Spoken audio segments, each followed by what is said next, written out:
അസ്സലാമു അലൈക്കും.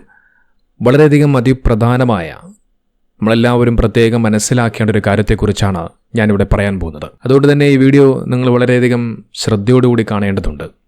നമ്മളെല്ലാവരും ജാഗ്രത പാലിക്കേണ്ടതുണ്ട്. ഒരു ദുരന്തമുണ്ടായതിനു ശേഷം നമ്മൾ അതിനെക്കുറിച്ച് പരിതപിച്ചിട്ടോ സങ്കടപ്പെട്ടിട്ടോ യാതൊരുവിധ കാര്യവുമില്ല. നേരെ മറിച്ച് ആ ദുരന്തം സംഭവിക്കാതിരിക്കാൻ നമ്മളെല്ലാവരും ആദ്യമേ തയ്യാറെടുക്കേണ്ടതുണ്ട്.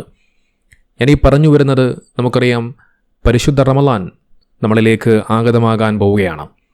ഇനി ഏതാനും കുറച്ച് ദിവസങ്ങൾ മാത്രമാണ് ബാക്കിയുള്ളത്. ലോക മുസ്ലിമീങ്ങൾ ആ പുണ്യമാക്കപ്പെട്ട റമളാനിനെ വരവേൽക്കാനൊരുങ്ങുകയാണ്. ആ റമളാൻ മാസത്തിൽ നല്ല ഇബാദത്തുകളും നല്ല സൽക്കർമ്മങ്ങളും നല്ല കാരുണ്യ പ്രവർത്തനങ്ങളുമൊക്കെ ചെയ്തുകൊണ്ട് അതിലൂടെ നല്ല പ്രതിഫലം കരസ്ഥമാക്കുവാൻ നമ്മളെല്ലാവരും ആഗ്രഹിക്കുന്നുണ്ട്. അത്തരത്തിൽ റമളാൻ മാസത്തിൽ നമ്മളെല്ലാവരും ഏറ്റവും കൂടുതലും ചെയ്യുന്നൊരു പ്രവർത്തനമാണ് പാവപ്പെട്ട ആളുകളെ സഹായിക്കുക എന്നുള്ളത്, അവർക്ക് ഭക്ഷണം കൊടുക്കുക എന്നുള്ളത്. അതിനേക്കാൾ ഏറ്റവും പ്രധാനപ്പെട്ട ഒന്നാണ് സക്കാത്ത് എന്ന് പറയുന്നത്. അതുകൊണ്ട് തന്നെ റമളാൻ മാസമാകുമ്പോഴേക്കും നമ്മുടെ വീടുകളിലേക്ക് യാചകർ ഇങ്ങനെ വരാറുണ്ട്.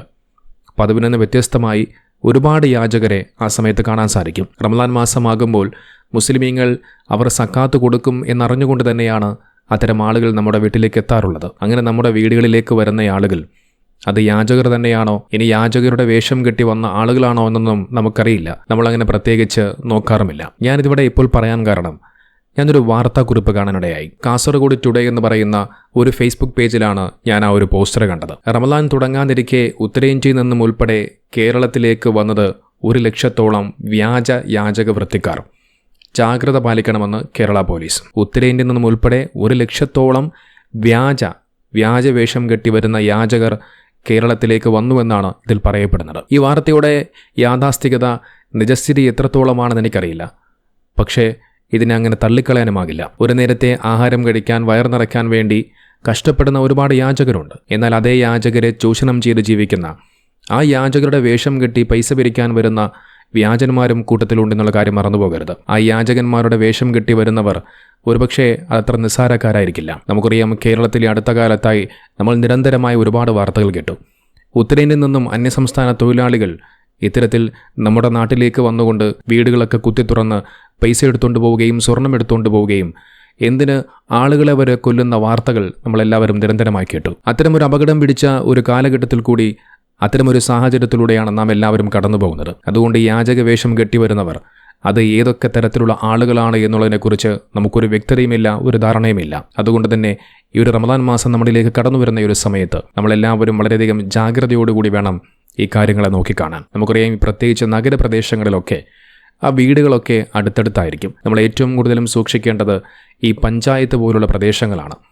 ഒരു വീട് ഇവിടെയാണ് എന്നുണ്ടെങ്കിൽ എത്രയോ മീറ്റർ അല്ലെങ്കിൽ എത്രയോ കിലോമീറ്ററുകൾക്കപ്പുറമാണ് മറ്റൊരു വീട് കാണാൻ സാധിക്കുന്നത്. ഒരു വീട്ടിൽ എന്തെങ്കിലുമൊക്കെ സംഭവിച്ചു കഴിഞ്ഞാൽ അപ്പുറത്തുള്ള വീട്ടിൽ ഇവിടെ എന്താണ് സംഭവിക്കുന്നത് എന്നുള്ളത് പോലും അറിയാൻ പറ്റാത്തൊരു സാഹചര്യമാണ്. അതുകൊണ്ട് വീടുകൾ തമ്മിൽ അകലത്തിൽ സ്ഥിതി ചെയ്യുന്ന അത്തരം പ്രദേശങ്ങളിലുള്ള ആളുകൾ വളരെയധികം ജാഗ്രതയോടുകൂടി ഇരിക്കേണ്ടതുണ്ട്. വീടുകളൊക്കെ അടച്ചുപൂട്ടിക്കൊണ്ട് മറ്റൊരു സ്ഥലത്തേക്ക് മാറിപ്പോകാതിരിക്കുക. അതോടൊപ്പം കഴിവിൻ്റെ പരമാവധി ഗേറ്റുകളും മറ്റുമൊക്കെ ക്ലോസ് ചെയ്യാൻ ശ്രമിക്കുക. പ്രത്യേകിച്ച് രാത്രി സമയങ്ങളിലൊക്കെ ഇത്തരം യാചകർ ആരെങ്കിലും വരുന്നുണ്ടെങ്കിൽ നിങ്ങൾ പുറത്തേക്കൊന്നും രാത്രി സമയങ്ങളിൽ ഇറങ്ങാതിരിക്കുക. അതോടൊപ്പം യാചകർ ആരെങ്കിലും വീട്ടിലേക്ക് വരുന്നുണ്ട് എങ്കിൽ നേരിട്ട് വാതിൽ തുറന്ന് പുറത്തേക്കിറങ്ങാതെ ജനൽ വഴിയും മറ്റുമൊക്കെ ആളുകളെ നിരീക്ഷിച്ചതിന് ശേഷം മാത്രം നിങ്ങൾ പുറത്തേക്കിറങ്ങുക. ഇത്തരത്തിലുള്ള കാര്യങ്ങൾ വളരെയധികം ശ്രദ്ധിക്കേണ്ടതുണ്ട്. നമുക്കറിയാം, റമളാൻ മാസം അല്ലാതിരിക്കുന്ന സമയത്ത് പോലും പല ആളുകളും പർദ്ദ ധരിച്ചും തൊപ്പി ധരിച്ചുമൊക്കെ വേഷം മാറി പള്ളിയിലേക്ക് വരുന്ന ഒരുപാട് സംഭവങ്ങൾ ഉണ്ടായിട്ടുണ്ട്. അതിന് ഉദാഹരണമായിക്കൊണ്ട് ഞാൻ നിങ്ങൾക്കൊരു വീഡിയോ കാണിക്കാം.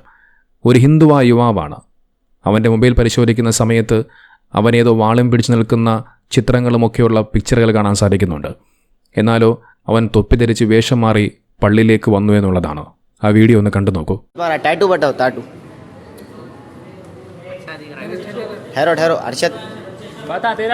तुम्हारे आसिद बताओ जी, टॉर्च मारो थोड़ा कोई तो भी। हाँ, ये क्या है? नाम दीपिका बोल के लिखे हुआ है और इन्हों अपने आप को और जिसम को टैटू बना लिया पूरा। नाम लिख लेते हुए और इसको बहन है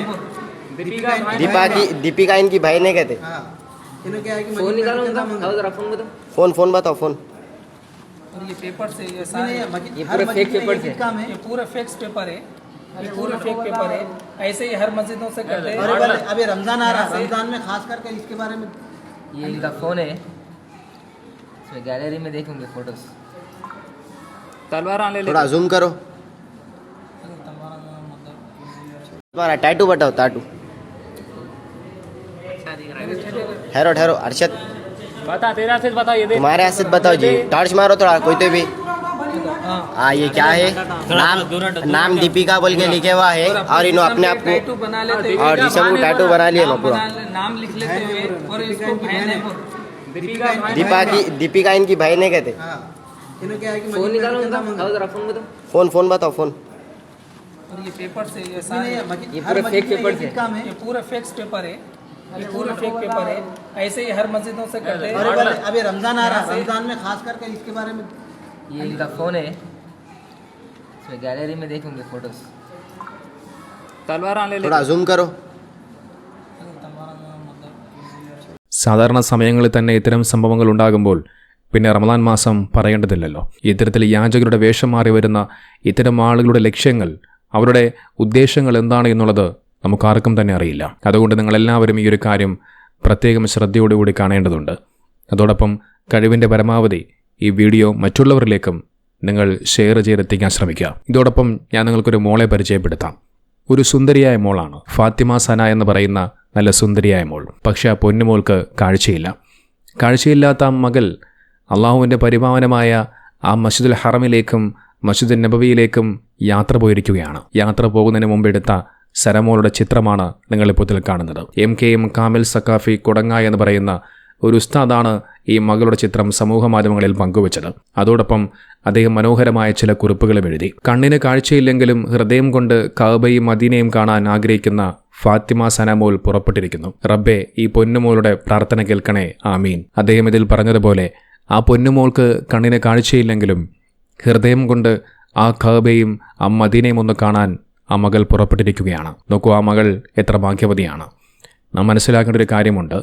അള്ളാഹുവിൻ്റെ പരിപാവനമായ പരിശുദ്ധ കഅബ, അള്ളാഹു റസൂൽ കരീം സല്ലല്ലാഹു അലൈഹി വസല്ലം തങ്ങൾ അന്തിയുറങ്ങുന്ന മദീന പള്ളി ഒന്ന് കൺകുളിർക്കെ കാണാനുള്ള ഭാഗ്യം പല ആളുകൾക്കും ഇതുവരെയും ഉണ്ടായിട്ടില്ല. ചില ആളുകൾക്ക് ഒന്നിൽ കൂടുതൽ തവണ കാണാനുള്ള ഭാഗ്യം ഉണ്ടായിട്ടുണ്ട്. പക്ഷേ ചിലർക്കാകട്ടെ ഒരു വട്ടം പോലും കാണാനുള്ള ഭാഗ്യം ഇതുവരെയും ഉണ്ടായിട്ടില്ല. മരിക്കുന്നതിന് മുമ്പ് അല്ലാഹു സുബ്ഹാനഹു വ തആല നമുക്കെല്ലാവർക്കും അതിനുള്ള ഭാഗ്യം നൽകി അനുഗ്രഹിക്കുമാറാകട്ടെ. നമ്മളെല്ലാവരും കണ്ണുകൊണ്ട് പരിശുദ്ധ കഅബയും അതോടൊപ്പം അല്ലാഹു റസൂൽ കരീം സല്ലല്ലാഹു അലൈഹി വസല്ലം തങ്ങൾ അന്തിയുറങ്ങുന്ന ആ മദീന പള്ളിയും കാണുമ്പോൾ ഇവിടെ സനമോൾ ഹൃദയം കൊണ്ട് കാണുകയാണ്. അല്ലാഹു സുബ്ഹാനഹു വ തആല പൊന്നുമോൾക്ക് കാഴ്ചശക്തി നൽകട്ടെ.